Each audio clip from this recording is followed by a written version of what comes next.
नमस्ते। हिंदी के इस YouTube चैनल में आप लोगों का स्वागत है।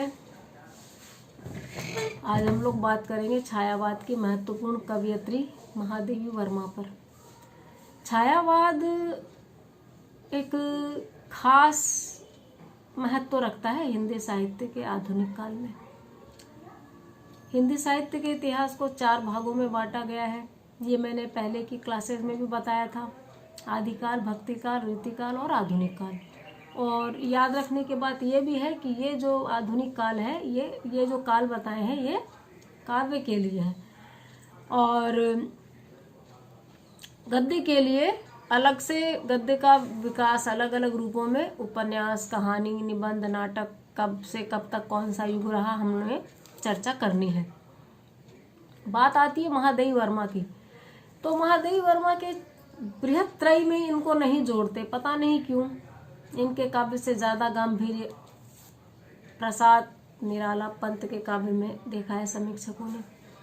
लेकिन छायावादी कवि चतुष्टयी में महादेवी वर्मा अपना नाम रखते हैं।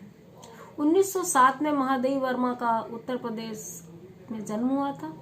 1987 ईस्वी में इनका देहांत हुआ और साहित्य का सर्वोच्च सम्मान ज्ञानपीठ पुरस्कार इनकी कृति यामा पर इनको 1982 ईस्वी में मिला।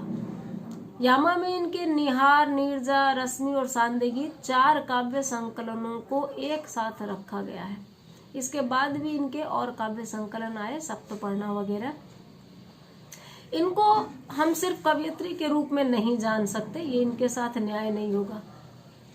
लेकिन एक बात है कि कवयित्री के रूप में ये जितनी भावुक और प्रियतम के पीछे आकुल व्याकुल रहने वाली प्रेयसी हैं, अपने गद्य में ये उतनी ही जागरूक और सचेत महिला हैं। न सिर्फ अपने अधिकारों के प्रति बल्कि संपूर्ण स्त्री जाति के प्रति इनमें एक खास संवेदनात्मक दृष्टि और चेतना देखी गई है। श्रृंखला की कड़ियां स्त्री विमर्श की दृष्टि से इनका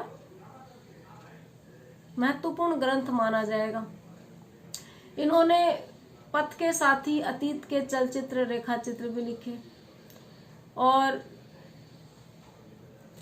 बहुत सारे विषयों में इनकी पकड़ रही, जैसे महिलाओं पर, बच्चों पर, सब पर इन्होंने काम किया। मेरा परिवार इनकी ऐसी ही किताब है जिसमें इन्होंने अपने परिवार में पशुओं के बारे में अपने प्रेम को जाहिर किया है।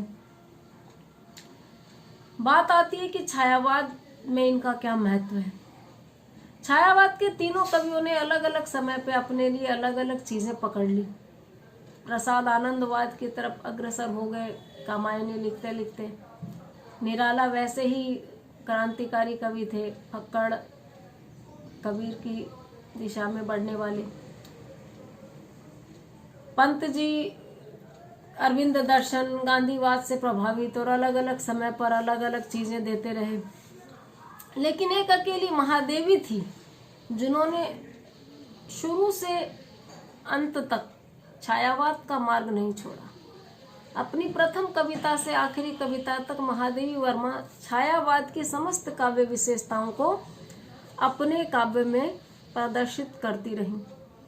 छायावाद की जो विशेषताएं हैं, सौंदर्य के विविध आयाम, प्रकृति का मानवीकरण, वेदना की अनुभूति, रहस्यवाद, जिज्ञासा, वैयक्तिकता, अध्यात्म की नवीन दृष्टि, सर्वात्मवाद, दार्शनिक चेतना, यानी कि ये सारी विशेषताएं ये अपने काव्य में रखती रहीं।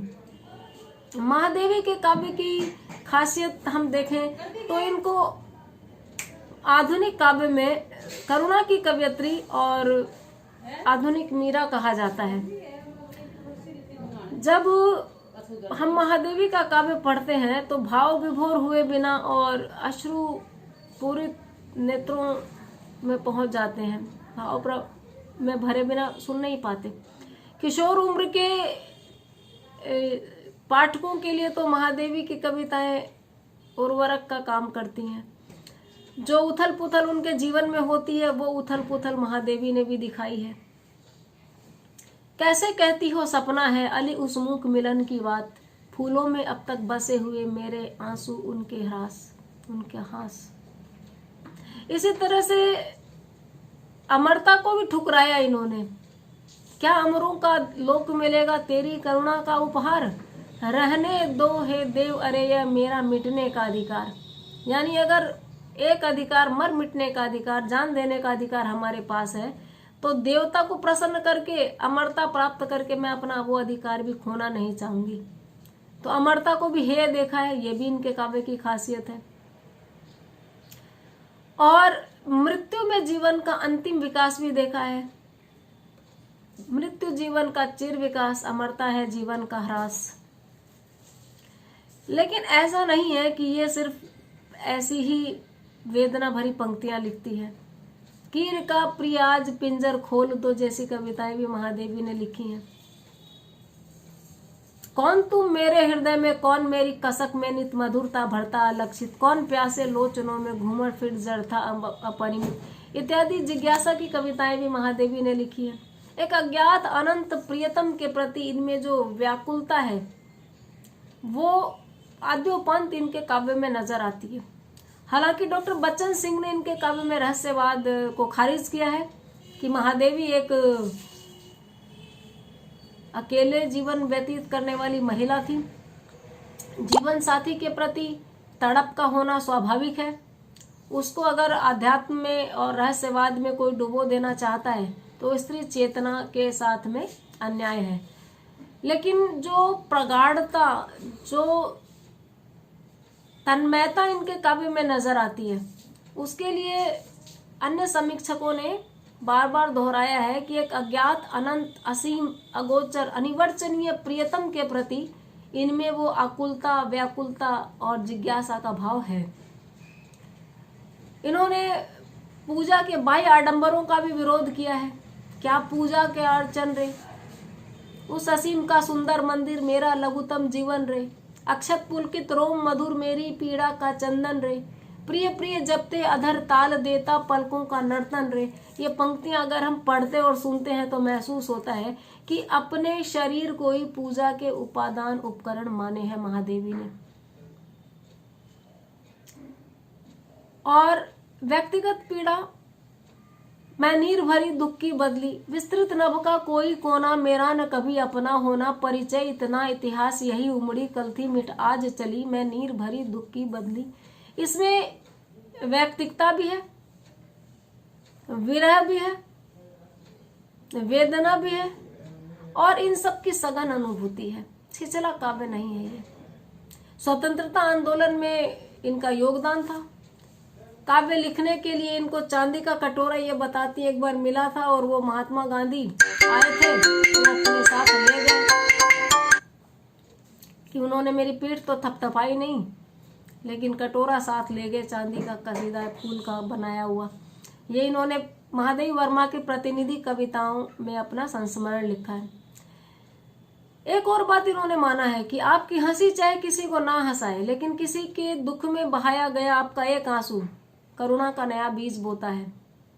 और छायावाद की परिभाषा में भी इन्होंने बड़ा सुंदर अपना योगदान दिया है।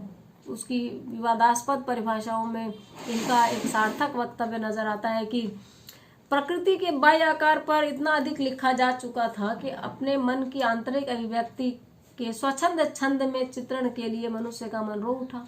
तो अपने आंतरिक अभिव्यक्ति का स्वच्छंद छंद में चित्रण ही छायावाद है।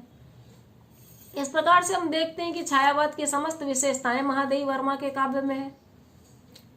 अतीत के चलचित्र, स्मृति की रेखाएं, पथ के साथी इत्यादि इनके संस्मरण और रेखा चित्र हैं, जिसमें गिल्लू, भाभी, गोरा इत्यादि काफी चर्चित और मार्मिक माने जाते हैं। और छायावादी काव्य में इनकी 4 कविताओं को मिलाकर संयुक्त काव्य संकलन यामा को 1982 में सर्वोच्च सम्मान ज्ञानपीठ मिला। और एक सशक्त स्थान की पूर्ति की इन्होंने हिंदी साहित्य में, काव्य जगत में। महादेवी वर्मा के बाद बहुत समय तक सुभद्रा कुमारी चौहान के अलावा हमें देखने को नहीं मिली। आज साहित्य में नए नए परिवर्तन हो रहे हैं। महिला साहित्यकार चारों तरफ नजर आ रही हैं, लेकिन पुरुष वर्ग किसी न किसी स्थापित प्रतिबद्ध मान्यताओं के तहत उनको नोटिस नहीं करता। लेकिन कुछ बात थी कि महादेवी का काव्य अननोटिस्ड नहीं रह सका। महादेवी के काव्य को स्थान देना ही पड़ा। इनकी लेखन शैली, इनका विषय गांभीर्य मजबूर करता रहा समीक्षकों आलोचकों को कि वो इनको स्थान दे, तवज्जो दें। हालांकि कई बार मैं ऊब जाती हूँ कि एक जैसी कविताएं हैं, वही आंसू वही रुदन, लेकिन फिर मुझे इनकी श्रृंखला की कड़ियां और इनका साहित्य को वास्तविक योगदान नजर आने लगता है। प्रतिनिधि कविताओं में खासकर इन्होंने जो अपने अनुभवों को, बचपन को बताया है, वो इनके व्यक्तित्व के सारे पहलुओं को स्पष्ट करता है। तो आज बस इतना ही। महादेवी वर्मा पर हमने चर्चा की, दूसरे कवियों पर भी हम इसी प्रकार चर्चा करते रहेंगे। मुझे देखने और सुनने के लिए, बात को समझने के लिए मैं आप लोगों की आभारी हूँ, लेकिन कहीं ना कहीं ये मेरे विद्यार्थियों के लिए बहुत काम की चीज़ है। Thank you.